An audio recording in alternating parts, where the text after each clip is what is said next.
प्रेरक प्रसंग 2 मन की शांति। सेठ अमीरचंद के पास अपार धन दौलत थी। उसे हर तरह का आराम था, लेकिन उसके मन को शांति नहीं मिल पाती थी।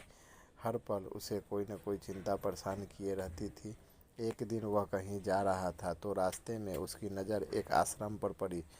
वहाँ उसे किसी साधु के प्रवचनों की आवाज़ सुनाई दी। उस आवाज़ से प्रभावित होकर अमीरचंद आश्रम के अंदर बैठ गया। प्रवचन समाप्त होने पर सभी व्यक्ति अपने अपने घर को चले गए, लेकिन वह वहीं बैठा रहा।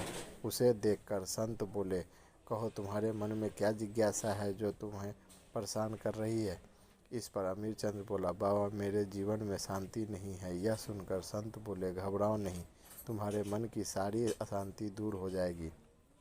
तुम आंख बंद करके ध्यान की मुद्रा में बैठो। संत की बात सुनकर जो ही अमीरचंद ध्यान की मुद्रा में बैठा, त्यों ही उसके मन में इधर उधर की बातें घूमने लगी और उसका ध्यान उचट गया। सेठ बोला, चलो जरा आश्रम का एक चक्कर लगाते हैं। इसके बाद वे आश्रम में घूमने लगे। अमीरचंद ने एक सुंदर वृक्ष देखा तथा उसे हाथ से छुआ। हाथ लगाते ही उसके हाथ में एक कांटा चुभ गया और सेठ बुरी तरह चिल्लाने लगे।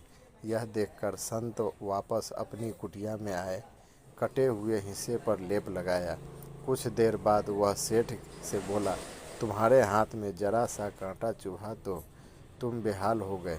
सोचो कि जब तुम्हारे अंदर ईर्ष्या, क्रोध व लोभ जैसे बड़े बड़े कांटे छिपे हैं तो तुम्हारे मन भला कैसे शांत हो सकता है। संत की बात से सेठ अमीरचंद को अपनी गलती का एहसास हो गया। वह संतुष्ट होकर वहाँ से चला गया। उसके बाद सेठ अमीरचंद ने अब कभी भी ईर्ष्या नहीं की, क्रोध का भी त्याग कर दिया।